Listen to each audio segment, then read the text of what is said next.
Capítulo 94. O corpo de Lodira estava dilacerado pela dor, seus músculos estavam doloridos e rígidos, e ela sabia exatamente por quê, mesmo em seu cérebro exausto e em pânico, que a atormentava a cada minuto que passava naquela viagem desesperada. A calma que ela sentirá ao se distanciar do horror começou a retornar à medida que se aproximava da cidade e percebia sua aparência. Mas para onde posso ir? Preciso do meu príncipe, de mais ninguém, estarei segura com ele. Ela tinha aquele único pensamento para se agarrar, seus cabelos esvoaçavam altos e desgrenhados ao vento atrás dela. Não fosse por sua aparência ensanguentada e rosto abatido, ela poderia ter sido uma beldade inspiradora. Na verdade, ela parecia mais uma banshee montada num cavalo, só mais um pouquinho, só mais um pouquinho, só mais um pouquinho, só mais um pouquinho, repetia mentalmente, até que as muralhas da cidade apareceram. A essa altura, o cavalo já estava exausto e não conseguia mais correr. A égua praticamente se arrastou pela estrada poeirenta até o portão, onde soldados a pé, horrorizados, correram até a montaria cara e a seguraram enquanto ela caía. Assassinato, casa. Umin, socorro. Rajen. Ela pronunciou as palavras em um suspiro de exaustão, despejando tudo nos braços do animal, e caiu completamente inconsciente logo após ouvi-lo gritar para seus companheiros: "Tragam uma carroça aqui. E um cavalo. Levem para o palácio."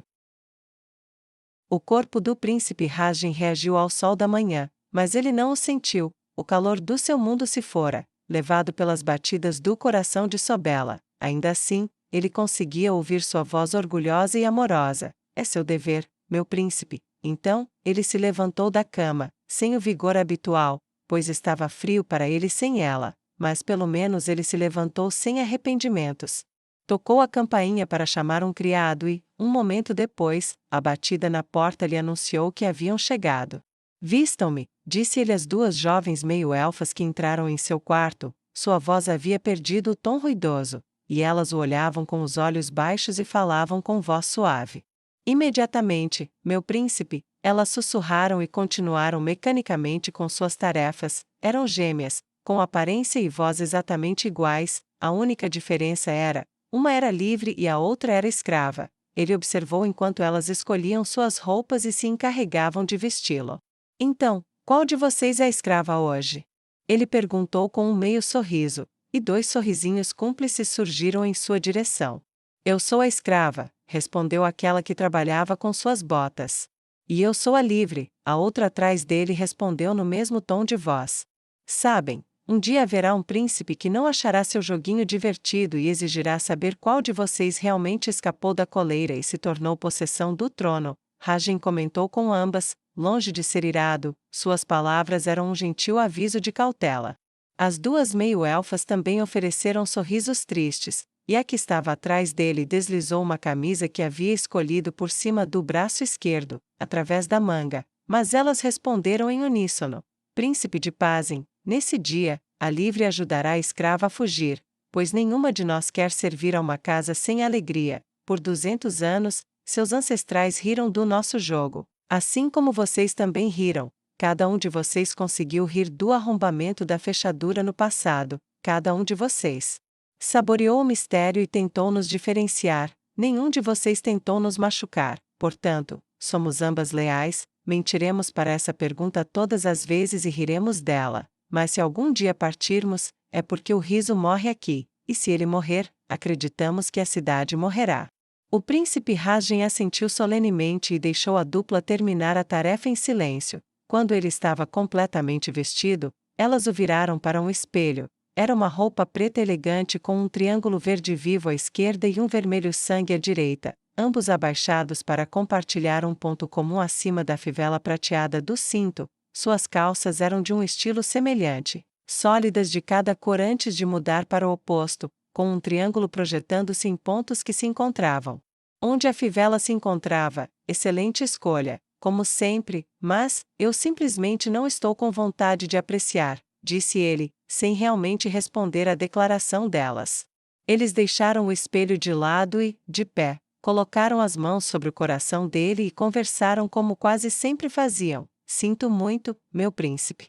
A demonstração de afeto das gêmeas era rara, e ele a aceitou com a mesma disposição com que foi oferecida, cobrindo as mãos pequenas e esguias delas com a sua mão esquerda grande e carnuda. Obrigado. Deixe-a orgulhosa, elas disseram juntas, afastaram-se, curvaram-se profundamente e partiram da presença dele. Deixá-la orgulhosa, hein? Disse ele, olhando-se mais atentamente no espelho que haviam deixado de lado. Seus olhos estavam com olheiras, mas, apesar de tudo, dormindo muito ou pouco, o conselho soou verdadeiro. Era isso que ela queria, que eu continuasse a ser o príncipe que ela amava, então é isso que farei. Pensou, observando seus ombros se endireitarem e a sensação de determinação se instalar em seu estômago.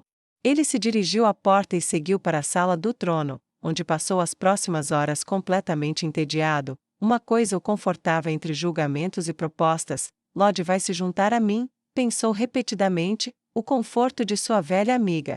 Primeiro amor e amante ocasional era um pensamento bem-vindo, mas não sem uma pontada de dor. Deixa disso. Você não forçou Umin a se casar com uma mulher com quem ele não conseguia se relacionar, mas ela poderia pelo menos ser mais discreta também.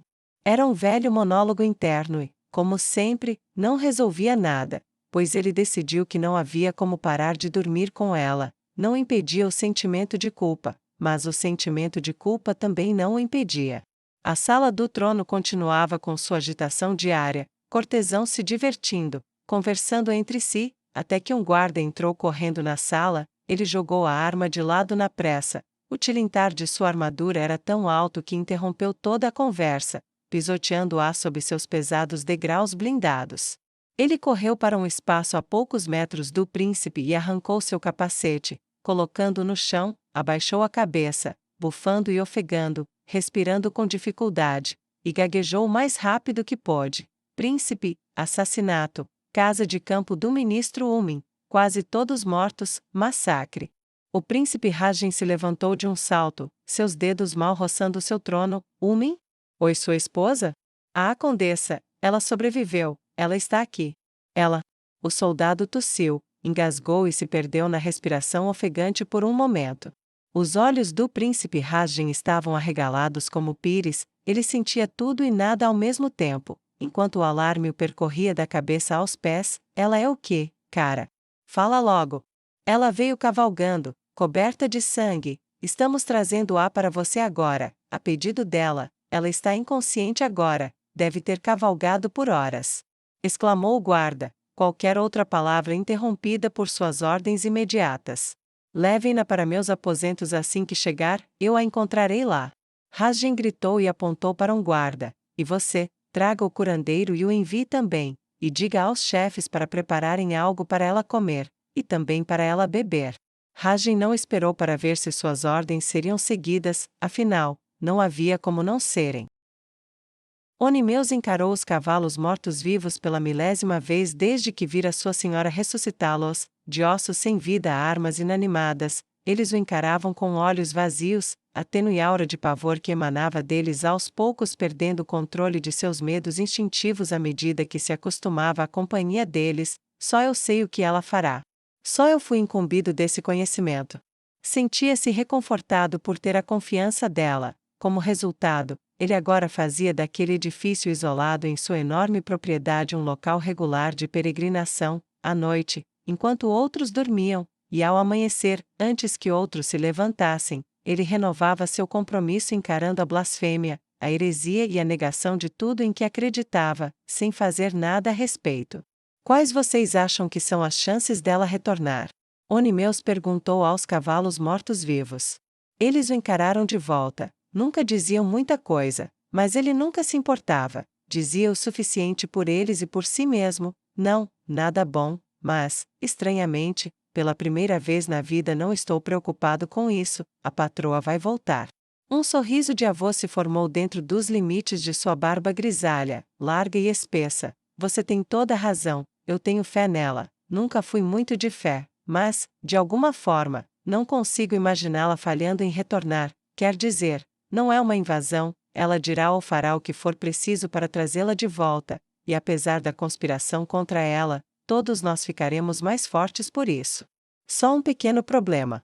Ele murmurou enquanto deixava os cavalos mortos-vivos para trás. fechando a porta e fazendo a longa caminhada pelos jardins até onde a carruagem chegaria a qualquer momento.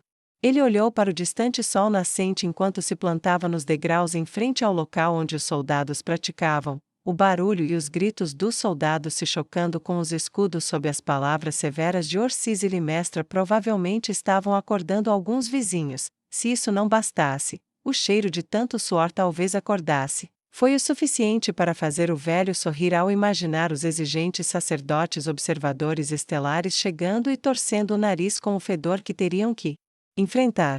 Fiel às suas previsões, a carruagem dourada e brilhante subia lentamente o longo caminho de pedra que serpenteava até a entrada da propriedade, onde finalmente parou bem em frente ao local onde Onimeus esperava. Dela surgiu um homem completamente envolto em um pano branco. Apenas uma fina tela branca estampada lhe permitia visibilidade. Exatamente como eu pensava, chegando cedo o suficiente para incomodar o dono ou dona da casa, mas não tão cedo que eles próprios não pudessem dormir um pouco mais. Onimeus guardou o riso irônico para si e exibiu uma expressão que parecia esculpida em madeira, olhos sérios e retos, e uma postura firme e ereta, refletindo sua vida marcial. Tolos, se queriam tomar esta casa por esse caminho, deveriam ter chegado horas atrás. Com o pensamento irônico escondido em seu coração, ele se aproximou e curvou-se profundamente diante do homem coberto de branco. Eu sou o questioneiro Maleficarum, uma voz áspera, quase rouca, disse através do tecido. O homem lá dentro estava claramente curvado pela idade, mas acostumado às dores do tempo, ele se movia com relativa facilidade. Sou Onimeus de Comestra, servo da duquesa, saúdo em nome das estrelas e dos destinos que elas nos reservam. Onimeus falou com profunda formalidade e manteve os olhos baixos em deferência. Se houver algo em que eu possa ajudá-lo, serei seu servo durante a sua visita. Comestra, sim, seu povo dá bons escravos. A voz rouca e áspera proferiu-se de forma desdenhosa, acompanhada por um aceno de mão igualmente desdenhoso. Fui informado de que a nova duquesa desconhece as obrigações das estrelas e seu dever de seguir o caminho do destino. Embora saibamos que ela é de outra terra, estamos um tanto preocupados que suas crenças possam se espalhar e colocar em risco o equilíbrio que as estrelas nos deram. Entendo, bem, essa é uma preocupação séria, disse Onimeus com a voz mais grave que conseguiu, mas como posso ajudar? Queremos interrogar os moradores da propriedade para determinar se ela corrompeu alguém com suas crenças. Se alguém se desviou do caminho, precisamos corrigi-lo. Maleficarum apontou para a roda quebrada na traseira de sua carruagem. Não se preocupem, assim que qualquer um dos culpados confessar e for corrigido, curaremos seus corpos sem nenhum custo, explicou o questionador Maleficarum, apenas para parar surpreso quando Onimeus balançou a cabeça. O velho humano acariciou a barba distraidamente enquanto explicava sua evidente rebeldia, e o fez da maneira mais confortável possível, a consciência de sua própria culpa envolvendo seu coração como uma cobra faminta em torno de um pássaro ferido. Mas isso não o impediu de responder, apenas fortaleceu suas convicções. A duquesa se foi, em missão urgente para o príncipe. Ela ficará ausente por pelo menos um mês. Nesse período, sei que ela não permitiria um tratamento tão rude com seus pertences. É claro que, se você quiser perguntar ao administrador ou ao mordomo, eu o levarei até eles. No entanto, posso dizer com segurança que eles só permitirão perguntas orais e nenhuma reeducação até o retorno da patroa. Entendo, então me leve até eles, escravo. Veja o que eles têm a dizer. Nenhum dos verdadeiros fiéis barraria os pedidos, sabendo como sabem da importância de aceitar os decretos dos deuses que vigiam à noite. Maleficarum acenou com a mão em direção à entrada, convidando o escravo a conduzi-lo para dentro da casa. Claro, questionador, claro, por favor, venha comigo, e veremos com que palavra e vontade a duquesa lhe responderá. Onimeus respondeu com uma voz ligeiramente submissa que, de costas para o questionador quando se virou, escondeu o sorriso zombeteiro que lentamente se espalhou por seu rosto.